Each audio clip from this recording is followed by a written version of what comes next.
Assalamualaikum warahmatullahi wabarakatuh. Perkenalkan, nama saya Evi Noviandari, NIM 2110101089 dari program studi S1 Kebidanan kelas B2.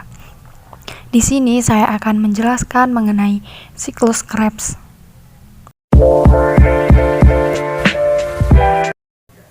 Siklus Krebs diambil dari nama penemunya, yaitu Sir Hans Adolf Krebs, yang merupakan seorang ahli biokimia dan dokter dari Jerman. Siklus Krebs atau juga biasa disebut dengan siklus asam sitrat, karena dalam prosesnya siklus ini memang memproduksi asam sitrat. Siklus Krebs merupakan tahap kedua dari tahapan respirasi sel yang diawali dengan proses glikolisis. Glikolisis sendiri adalah proses pemecahan glukosa menjadi asam pirufat dan ifosforilasi oksidatif yang kemudian akan menghasilkan 2 ATP dan 2 NADH. Setelah itu, asam pirufat diproses untuk memasuki tahap siklus Krebs. Namun, sebelum masuk ke tahap siklus Krebs, asam pirufat terlebih dahulu masuk ke dalam tahap dekarboksilasi oksidatif yang berada di dalam mitokondria sel tubuh. Di tahap dekarboksilasi oksidatif, asam pirufat dari glikolisis akan diubah menjadi asetil-CoA. Dekarboksilasi oksidatif dimulai dari lepasnya gugus karboksilat dari asam pirufat menjadi CO2. Kemudian, sisa 2 atom dari asam pirufat dalam bentuk CH3COO negatif akan mentransfer kelebihan elektronnya menjadi molekul NAD+ membentuk NADH. Molekul 2 atom karbon tersebut akan berubah menjadi asam asetat. Terakhir, koenzim A atau CoA akan diikatkan pada seasetat membentuk asetil koenzim A atau asetil-CoA. Pada tahap 1 siklus Krebs ini dimulai dengan asetil-CoA berikatan dengan oksaloasetat membentuk sitrat. Reaksi ini dikatalis oleh enzim sitrat sintase. Pada tahap kedua, sitrat yang dihasilkan dari proses sebelumnya akan diubah menjadi isositrat dengan bantuan enzim akonitase. Pada tahap ketiga, isositrat diproses menjadi alfa-ketoglutarat oleh enzim isositrat dehidrogenase. Pada reaksi ini melepaskan CO2 dan menghasilkan NADH. Pada tahap keempat, alfa-ketoglutarat mengalami proses oksidasi sehingga menghasilkan suksinil CoA dengan bantuan enzim alfa-ketoglutarat dehidrogenase. Selama oksidasi, NAD+ menerima elektron menjadi NADH plus H+ dan melepaskan CO2. Pada tahap kelima, suksinil CoA tersebut kemudian diproses menjadi suksinat oleh enzim suksinil CoA sintase.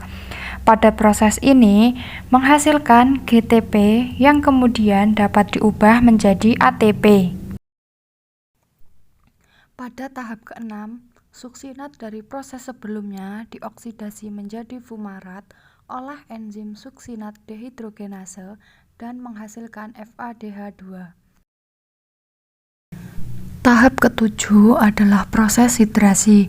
Pada proses ini terjadi penambahan atom hidrogen pada ikatan karbon sehingga menghasilkan produk berupa malat. Pada tahap ini dibantu oleh enzim fumarase. Selanjutnya yaitu tahap yang terakhir. Pada tahap ke-8, malat kemudian dioksidasi untuk menghasilkan oksaloasetat yang dibantu oleh enzim malat dehidrogenase. Oksaloasetat kemudian akan menangkap asetil-CoA sehingga siklus Krebs dapat terus-menerus terjadi. Selain itu, pada tahap ini menghasilkan NADH. Dalam tahap siklus Krebs, satu molekul asetil-CoA yang diproses dapat menghasilkan 1 ATP, 3 NADH, 1 FADH2, dan 2 CO2. Karena satu molekul glukosa dapat dipecah menjadi 2 asetil-CoA, maka satu molekul glukosa dapat menghasilkan 2 ATP, 6 NADH, 2 FADH2, dan 4 CO2 melalui siklus Krebs. Molekul NADH dan FADH2 tersebut nantinya akan memasuki proses transfer elektron untuk menghasilkan ATP. Setelah melalui proses siklus Krebs, nantinya akan menghasilkan 12 ATP. Ke-12 ATP tersebut terdiri dari 3 NAD+ menjadi 9 ATP, 1 FAD menjadi 2 ATP, serta 1 ATP. Selanjutnya yaitu fungsi siklus Krebs. Siklus Krebs berfungsi sebagai lintasan akhir bersama untuk proses oksidasi karbohidrat, protein, dan juga lipid. Hal tersebut terjadi sebab glukosa, asam lemak, serta asam amino di dalam metabolisme menjadi asetil-CoA yang kemudian menjadi intermediate di dalam siklus tersebut.